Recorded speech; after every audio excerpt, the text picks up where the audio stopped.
Yo, welcome back everybody to a brand new video here on the second channel. Today we're looking at more online tournament results. Since, of course, we do have Joinville and Dortmund this weekend, I think it's pretty important to look at the, second week of online tournament results we've had from the Stellar Crown format. In the first video we did here in the series, we looked at the beginning of the format with the first week, but now the meta's been more figured out. People are kind of discovering what's actually good in this format, what combos are working the best, what decks are truly the strongest in the format, and it's pretty important to look at these decks because some of these decks might have an impact as to what people bring to Dortmund and Joinville this weekend. And of course, we do have other big tournaments to look at in today's video, the late nights, and of course, the Blue Ditto, which were pretty massive scale tournaments with like 300 players in them. It's pretty important to look at these big tournaments and see what was doing good and see where the meta has evolved since. And of course, if y'all are new here to the second channel, make sure to subscribe down below. We're on the road to 18,000 subs. And if you go on to enjoy the video, leave a like and all that good stuff. And I'll leave a link to play.limitless here, the site I'm using, down in the description if you want to play in an online tournament for yourself. So let's start things off here. We got the Sunny tournament here to look at.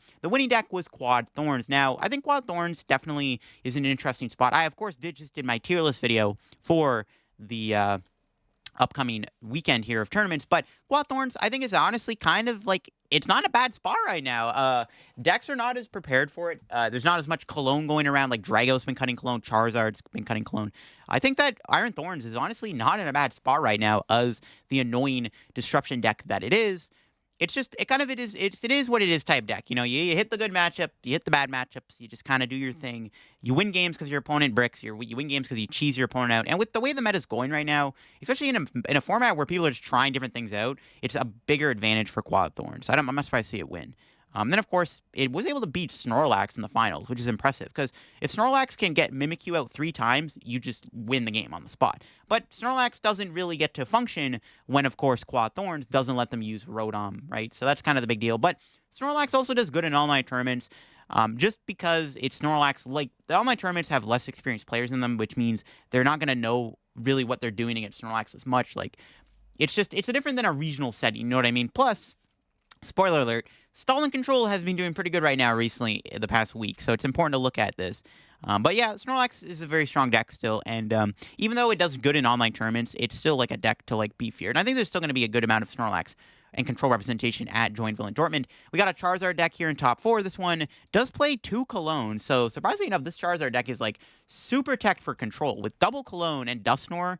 And a Turo, that's pretty good. Now, is double Cologne better than like playing a Silene? Because at that point, you can play 1 Cologne, 1 Silene, and then you can actually get technically more Cologne in a game.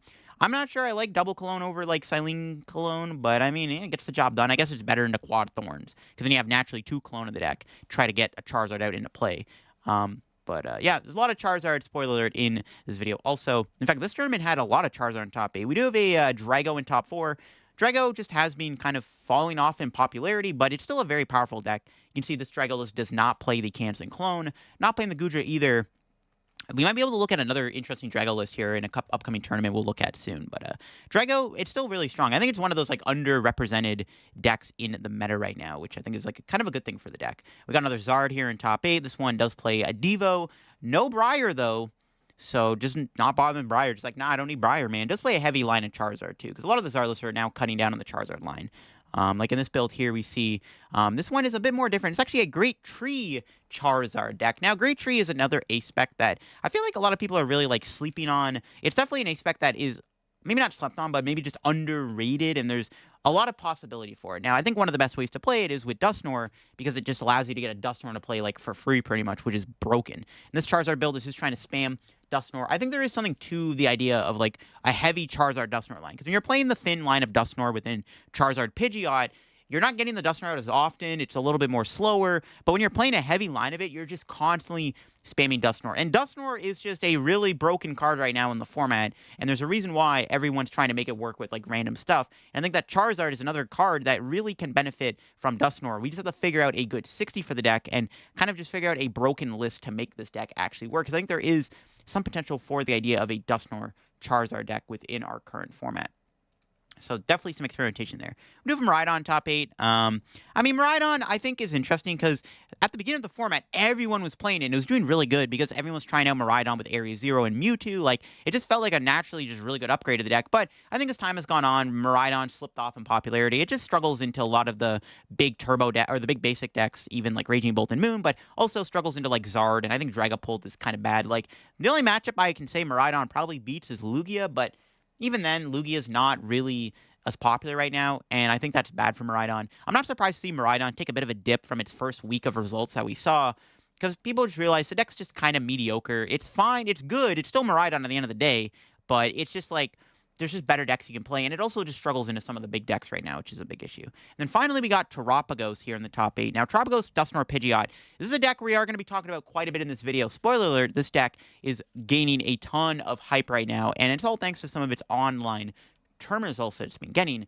This deck is definitely broken, so we are definitely going to be looking at this deck even more in this video, because this deck is looking like it's going to be a big potential deck in the format. Next up, we got the Pumpkin Amy tournament, where the winning deck was Raging Bolt with a Briar. So I think Raging Bolt right now is just kind of going to be popular. It's probably the best turbo deck in the format, and on top of that, it's coming off the hype of that Champions League win in Tokyo this past weekend. So that alone is going to cause more Raging Bolt play. But Bolt definitely will still be popular this weekend. If I'm going to Joinville and Dortmund, I'm definitely expecting to hit a couple Raging Bolt, because I think it's going to be a fairly popular deck. It's probably going to be the second or third most played deck in one of those two tournaments. But Raging Bolt being popular doesn't surprise me. Winning this tournament is interesting. Actually, in fact, it did take down a Quad Thorns in the finals here, it looks like. Yeah, it took down a Quad Thorns, which is very interesting, considering that Raging Bolt list doesn't really have like a clone, but sometimes Quad Thorns just kind of fumbles. One thing about this Thorns list, though, is the Heroescape ace spec, which is interesting. So I feel like Prime Catcher is still like pretty good for the deck, but Heroescape is interesting because you can have a 330 HP Iron Thorns,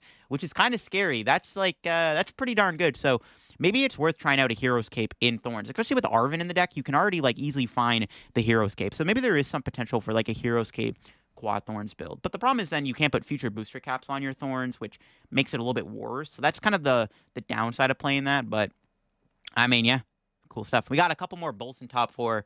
I mean, it's just Bolt doing Bolt things. Just best of 1, Champions League hype. Just looking pretty good for the deck. This one does play Briar. Does have an Ogre Pawn. I'm not sold on Cornerstone, though, in Bolt, because, like, you're not really able to build it up fast enough. And, like, the one matchup you use it in Charizard, a lot of the time they can Dusknoir you before you even get to use the Cornerstone Ogre Pawn. So I'm not sold on playing it within Raging Bolt. But playing against Zard with no Dusknoir, I mean, I guess you just get, like, a literal, like, free win at that point almost. So I guess, like, the benefit of playing it. We got a Turbo Moon here in top 8. This Moon build does have some interesting technology. There's a Mist Energy in the deck. So one of the things with Moon is that when you're playing against Dragapult or decks that can use Phantom Dive, right, Drago or Dragapult, you go Frenzy Gouging, and then they can go, like, Counter Catcher, Boss, whatever, bring in another Pokemon and take a 4-prize turn by Phantom Diving, knocking out your Moon that just Frenzy Gouged on the bench. So the Mist Energy prevents them from doing that, which is an interesting inclusion within the Moon deck. You can also, of course, use it in other niche scenarios too, but definitely that Dragapult matchup is where Mist Energy really comes up. And then, of course, does have stuff like the Ancient Booster and the Mighty Mochi in the deck to, I guess, do a little bit more damage with, like, the Baby Moon or whatever. And, yeah, I guess Calamity Storm with Mighty Mochi is kind of smart. So, I mean, Turbo Moon's kind of, like, it's still there. I don't think the deck is dead or anything. I think kind of like Drago, it's carrying over from the past format, but I guess less people are respecting and playing it right now, even though I think it is actually still not in a bad spot right now at all. Another Quad Thorns in top 8. This one has an unfair stamp, though, of all ace specs, which is kind of wild. The problem with unfair stamp, in my opinion, on Thorns is that Thorns is a deck that usually doesn't get knocked out until a bit later on in the game, so the unfair stamp's value decreases a little bit. If it was like, if the opponent had a way to immediately knock out Thorns and you could stamp them, this card would be nuts in the deck. But I think the issue with unfair stamp is that Thorns is such a slow-paced deck. A lot of the time the opponent's struggling to take knockouts, so you're never really getting as much value out of the stamp as you want, I feel like. But I mean, it's cool to play nonetheless, right? So I mean, to get the job done. So maybe I'm wrong. We got an interesting deck here in top 8. It's a Lost Zone deck with 3 Comfey. Now, 3 Comfey is a little absurd. I'm not sure I like that. I mean, bro, just it pains me to see 3 Comfey. I gotta play 4. Come on. But it's a Lost Zone deck playing a 1/1 Giratina, double Cologne, probably for the Greninja, and also has a Raikou V in the deck. No Iron Hands, no Moon. Just kind of playing an interesting assortment of attackers. The Tina's interesting because Tina's good into, like, Charizard, good into Dragapult, good into Drago probably too. The one thing I just don't like about this list, man, 3 Comfies, you got to play 4. I mean, you probably cut a Canceling Cologne to play a 4th Comfy, surely. But the idea of Tina, like a turbo-based Lost Zone deck, is definitely something that I've seen before. I mean, even Tord was playing Tina for a while in his Lost Zone deck back in like the Paradox Rift meta. So it's been done before earlier this year, and I think there is some experimentation there. It's a 3 Comfy, though, man. You got to play 4. Surely you play 4 Comfy, right? Surely. And then finally, we got a Dragapult in top 8. Dragapult with double League Headquarters and a Dusknoir line is interesting. The Dusknoir is definitely cool because you can, of course, synergize it with Phantom Dive. My issue with Dragapult Dusknoir, though, because I've been playing a bit of Dragapult myself recently. I've been playing it with Hawlucha. I find that Hawlucha is a bit better because, like, the Dusknoir engine is a bit slower in Dragapult as compared to Charizard. Charizard's very, like, straightforward, where it doesn't really care about, setting up Dusknoir, because it's a bit easier to do when Charizard builds itself up. Where Dragapult is a bit slower paced of a deck. You're constantly having to like attach and like crisp in. Sometimes you have to commit quick searches just to power up your Dragapult, where you sometimes can't get the Dusknoir out quick enough, but it gets the job done. If you can get the Dusknoir out quick enough, it can be very strong. And then also the double League Headquarters to make your Raging Bull matchup a lot better, especially with Roxanne. Roxanne League Headquarters versus Raging Bull probably goes pretty hard, and it makes that matchup pretty favored, I think, for Dragapult. That was this tournament. We can move on now to the Grays Pokemon League tournament, where the winning deck was Regidrago. So Drago is out here still winning tournaments, and this build just kind of still carrying over from what we've seen before. No Goodra in this build, playing an Iron Bundle in the deck, kind of similar to what we saw Rowan play. Just play Temple Sinnoh and Jamming Tower, plays 1 Canceling Clone, but not surprised to see Drago win. It was able to take down Dragapult here in the finals. Now, in my opinion, I think Dragapult actually can beat Regidrago if it gets to set up, mainly because Dragapult has more health than Regidrago, and it can put a lot more damage on the board quicker due to the fact that you just have more HP than Drago. So I would honestly say Dragapult can beat Regidrago if it gets to set up, but it did lose in the finals. Drago probably went first, probably just ran them over before they got to set up, which can happen. But yeah, Dragapult, getting second place, not surprised to see it. Just play the Dusknoir in this build, also playing that League Headquarters. So this League Headquarters seems to be fairly popular within Dragapult. So I don't know if I'm going to play Dragapult and just play League Headquarters. I'm like, at that point, I'm like, maybe I just take the L to Raging Bull. We got a Turbo Lost Zone deck here in top 4. Again, Lost Box seems underrated right now. I think there's just not as much of it going around because maybe people are just bored of it, not, wanting to play. But I think Lost Box is worth experimenting with. This one does play the Hands Moon, Blood Moon, and the Iron Thorns in the deck too. So a bit more teched out. But, I mean, yeah, I think Lost Box is not bad right now. Like, obviously, you're going to have a weak Drago matchup. But, I mean, you can beat Drago. I think, like, Drago, I mean, okay, it's not that great. But, like, this spell doesn't play Manaphy. If you play Manaphy, though, it's probably fine. But, yeah, Lost Box doing Lost Box things.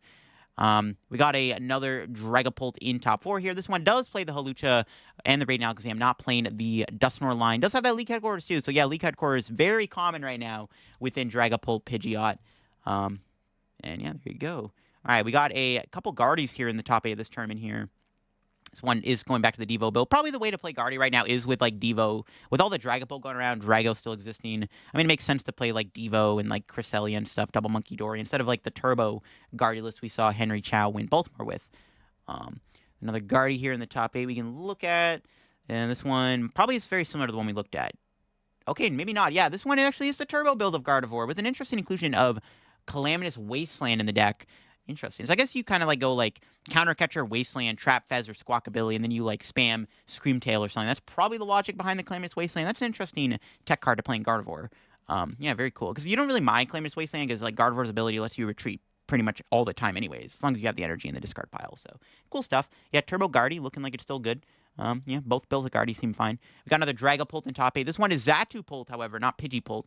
Dragapult Zatu is cool. There is some benefits to playing this. You're not as relying on like Pidgeot, so you're not as like a 2-prize engine. You're not playing multiple stage 2, so you can kind of lean just more into playing your Dragapults a bit more consistently, and you get an energy acceleration draw engine instead of having to rely on Sparkling Crystal, which means you can play Unfair Stamp. Stamp with Dragapult is a pretty dirty combo, so I think Zatupult is still like not a bad deck. I think there's still some experimentation with the deck, but it might just be worse than Pidgeapult overall, but I think it's not a terrible deck at the moment anyways, in my opinion. And then finally, another Raging Bull in top 8 here.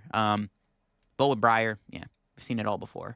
All right, moving on, we got the Stellar Ditto tournament. Now, this was the big tournament I wanted to look at. This one was 300-plus players. It was a massive online tournament, and we saw Josh Frank win with the Terapagos Dusknoir Pidgeot deck. So I think after Josh winning this tournament, it immediately just made this deck completely, like, everyone was like, oh my god, this deck is kind of broken. And it is a broken deck. I think it's a very powerful deck, and it's getting all the rage due to the fact that it has been doing good in the online tournaments after this giant tournament win. Again, this won like a 381 player tournament. It is not a small tournament in the slightest. The last few tournaments we looked at were like 100, 20-ish players. This one was 300 plus players. So this one was a massive win for the Terapagos deck. And to see it do this good is not surprising, considering this deck seems really good. I think this is like kind of the big breakout deck of Stellar Crown. And this is a pretty solid 60. The one of Jet Energy actually made a big difference, too, in the finals against Control. And yeah, this Terapagos deck's looking really good right now. I think this is a pretty good 60 to copy from and kind of toy with and test yourself, because I think this deck is very good. And then, of course, they did beat All Out Blitzel in the finals on his Control. Obviously, we know All Out Blitzel is like the one player who plays nothing but Control. So to see him lose in the finals is interesting. I think it was kind of like luck-based. Plus, that Jet Energy fan Rotom against Mimikyu is kind of annoying for the deck. This one does play the Survival Brace in it. All Blitzel did win another tournament, so we'll look at that very soon. So there's a bit more of an updated Control build we'll look at. This one might be a little bit more outdated. This was before the late night tournaments. And then, of course, Guardian top 4 with the Unfair Stamp, playing the Devos, kind of the more like spread approach, the slow build of Gardevoirs, I guess you can call it. There's a Future Thorns deck in top 4. Okay, that's interesting. It's Iron Crown Iron Thorns, so it's not Quad Thorns. It does kind of play like Quad Thorns, though, because it's still playing like cards like Crushing Hammer and stuff. But it is still like just Iron Thorns with Iron Crown to do more damage. Interesting concept playing Secret Box as the A-Spec 2, which is kind of crazy. So a lot of A-Specs being played in Thorns right now. So, I mean, this build did make it to top 4. It did have a pretty good run in the tournament to make it all this way, which is kind of cool to see. Another Raging Bolt here in top 8. It's important to look at Raging Bolt in the top 8 because, again, this was a giant tournament. So the impact was a lot bigger. And then, yeah, Raging Bolt getting top 8. Not surprising to see. And then we got a Miraidon in top 8. So this one, Miraidon did make top 8 in this tournament. Playing the Area Zeros, got the Mewtwo, got the hands in the deck, the double Raikou. Pretty normal stuff you'd see in a Miraidon deck. But yeah, Miraidon still hanging on, but, I think its popularity is decreasing a little bit for sure, even though it did make top 8 in this 300-player tournament. We got another Raging Bolt in top 8. No Briar in this build of Raging Bolt. We can move on to the next deck here.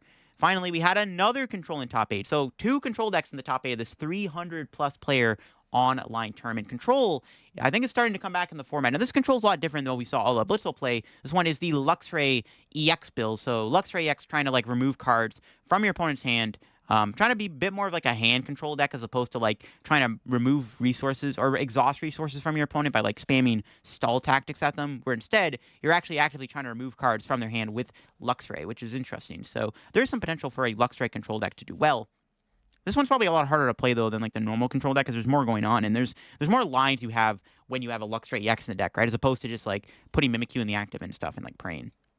We did get top 8, though, so it did have a pretty good run. Outside the top 8, there's another Terapagos, and then there's also the Snorlax deck outside the top 8. All right, moving on. We got the late night tournaments here. Now, these are a big deal. Late night tournaments, obviously, are also pretty important big tournaments. And the most recent one last night was won by All Out Blitzel. So All Out Blitzel won in the late night with his new build of Control. And if you want to see gameplay, you can check out his stream. I was watching a little bit of it myself. And yeah, Pidgeot Control is very strong. Now, like I said, in online tournaments, I feel like less players are as experienced against Control and stuff, right? They just kind of play to have a good time, do a bit of testing. When they're playing against Pidgeot, Control, and Snorlax, they're probably not as experienced in those matchups. But this build of Pidgey Control might be the best way to play the deck. Again, you can see it's updated from what we saw the other build of All Out Blitzel playing the Blue Ditto tournament.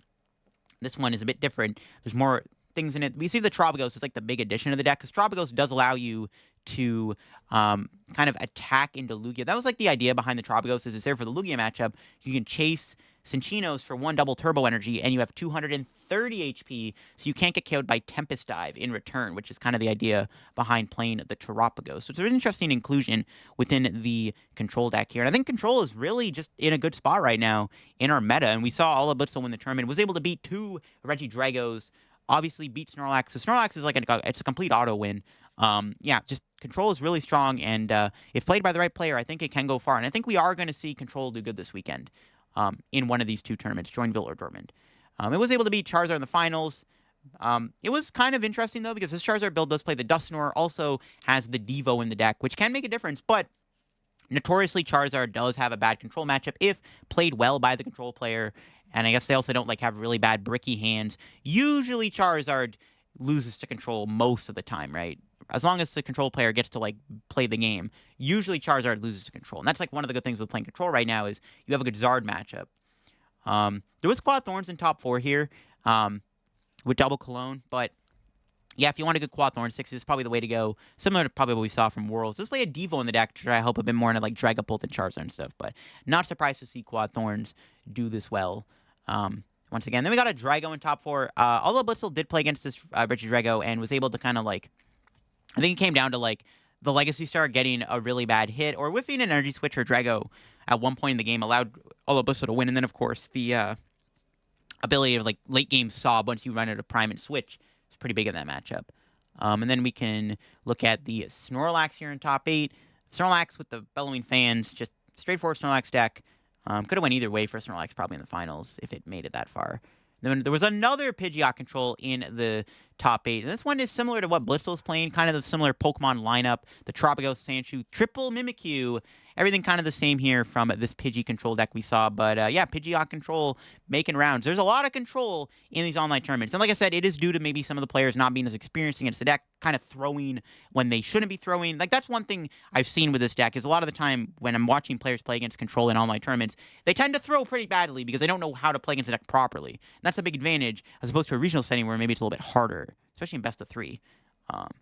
There was Aiden here in the top 8 with the Dusknoir Tropico stack with no Pidgeot. So a little bit more like turbo focus, playing Squawkabilly, Fez, Lumineon, Rotom, V in the deck alongside Fan Rotom, double Rotom, and then we got the 3 research and stuff. A little bit more of like a faster paced Tropico stack, but kind of still does the job, you know, with or without the Pidgeot. It's less pieces you have to work towards because you're not playing the Pidgeot. But yeah, Tropicos, Dusknoir looking really good, you know. Like I said, very strong deck right now. Not surprised to see it do this well. Then we got another Regidrago in top 8. Now, this Regidrago deck did play a very interesting inclusion of a 1/1 Noctowl. So, Noctowl isn't a bad idea in Regidrago because you already play Tealmask Ogerpon in the deck. So, you already have a Terra Pokemon in the deck. So, Noctowl can help because you can use Noctowl to help find your energy switches. You can use it to find Ultra Ball pieces, Prime Catcher, Cologne. It's an interesting idea. The problem with Noctowl, though, is Regidrago is already like a very like convoluted deck. There's already a lot of moving pieces. So like Noctowl's another moving piece. But the thing is, it not only is it another moving piece, but it helps you get your other moving pieces. So it's like, at that point, it's like, do you want to play just a normal Drago list or do you want to play with Noctowl? Because you're kind of giving yourself more to do in a turn because Drago already needs a lot to do in a turn when you're trying to find E-switches and energies and discarding Dragon Pokemon and stuff without wasting Legacy Star. Noctowl does make it easier if you can pull it off. It's an interesting concept for sure, and I'm definitely interested to see if this idea can be experimented with further because I think the idea of Noctowl and Regidrago has potential if you can pull it off. Maybe play a heavier line of Noctowl, I'm not sure though. Outside the tournament, there was another Quad Thorns and a couple more Tropicos Pidgeot decks. Palkia Dusknoir outside the top 8 too, so just more Tropicos doing really good. And finally, we have the other late night tournament here, the Late Night 207.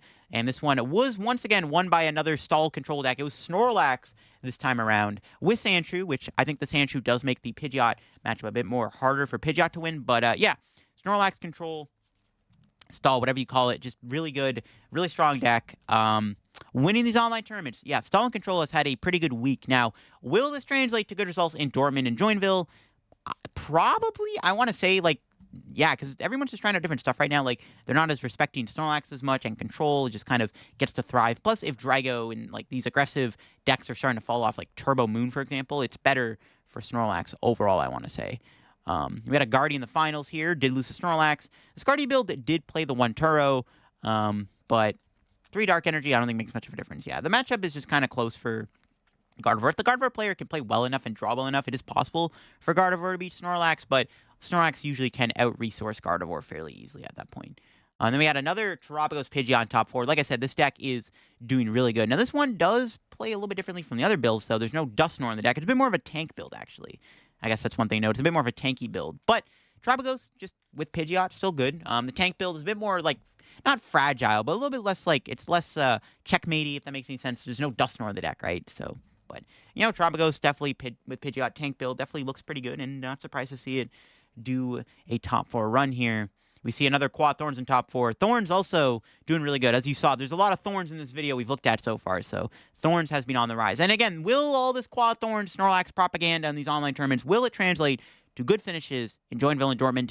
We'll have to see on that one. Thorns, I'm less, skeptical on, or I'm more skeptical on compared to Snorlax, because Thorns is a bit more of a pile, where Snorlax actually does usually win games as long as you're in a good matchup, right? We have a Raging Bolt here in top 8 with a Slitherwing in the deck. Slitherwing's an interesting concept over Sandy Shocks. Slitherwing does knock itself out, but that can actually sometimes help your opponent, I guess. Yeah, it's an interesting idea. And you can use Stomp Off, which is kind of funny. I don't know if that ever is relevant, but there you go. Another Miraidon top 8 with a Cornerstone Ogerpon. Okay, wow, that's interesting. I'm not sure what the Ogerpon's for. I guess it's for Charizard, but I don't think that makes a difference, right? I guess it's also there for the Area 0, obviously. I guess that's interesting. Yeah, I don't know. The Cornerstone Ogerpon is definitely weird for sure. I mean, it did make it all the way to top 8 though, so there you go.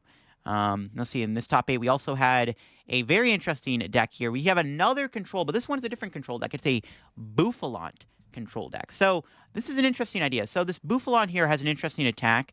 Lost Headbutt. You can put energy from your opponent's active into the Lost Zone. So against Charizard, against Regidrago, against Dragapult, removing their energy is very powerful, because eventually your opponent will run out of resources and they won't be able to really do anything once you Bouffalont spam them. Also, you have the other Bouffalont. You can play with this Bouffalont to give this Bouffalont 190 HP, make it actually really bulky against Charizard, where all of a sudden, if they don't Dusknoir you immediately, you're just kind of not getting KO'd by Burning Darkness, which is kind of funny. The Bouffalont control deck is actually very cool. And we've seen Bouffalont be used to Pidgey control before, but as it's its own control engine, definitely interesting. Now, keep in mind, I think this card actually gets a lot better with counter gain. So, yeah, this Bouffalant's going to get even scarier with counter gain. And to see it still get top 8 in this format without counter gain is still cool to see. So, very cool control deck. Yeah, so much control, man, in these tournaments, dude. It's kind of crazy. And speaking of which, the last deck in the top 8 here this late night with Snorlax control. I find Snorlax does really good in the EU late nights for whatever reason, but another Snorlax doing good. Not surprised to see it. This one playing Mist Energy, too, so really respecting Dragapult and Regidrago and respecting Roaring Moon, even though we looked at one Roaring Moon in this entire video. But there you go. Those are the recent online tournaments of the past week. We did have some big ones and some pretty big results, of course. The Terapagos Pidgeot deck really shooting up in popularity right now. That deck is looking like it's going to be a big deck to look out for this weekend in Joinville and Dortmund. It won a late night. It won a huge tournament. It won the biggest tournament of the week. So there's a lot of things there. Control doing really good as the other highlight. Obviously, Snorlax and Pidgeot winning 2 of the late night tournaments back to back, and even getting finals in that Blue Ditto tournament. So Control, Snorlax looking really good right now. Thorns did really good. Another, not really a control deck, but kind of is a pseudo-weak control, disruption deck. So, yeah, control stuff is on the rise right now. I don't know if this is going to translate to, this many results. I don't think we're going to see Pidgey or Snorlax win Joinville or Dortmund, though it is possible they'll do good. I think we'll probably see one of them in top 8. Considering they have been doing really good in the online tournaments, that surely is going to translate to good results this weekend. So, yeah, there you have, folks. That is this recent online tournament results. We'll have to see what it's like post-Joinville and Dortmund as we head into Kentucky afterwards. But still interesting results to look at nonetheless, seeing where the meta is. Terapagos being the big breakthrough deck of the format so far. And yeah, hope you enjoyed the video. Once again, if you want to play in any of these online tournaments for yourself, I'll leave a link to play.limos down in the description below. I'll catch you on another video very soon here on the second channel. Bye-bye.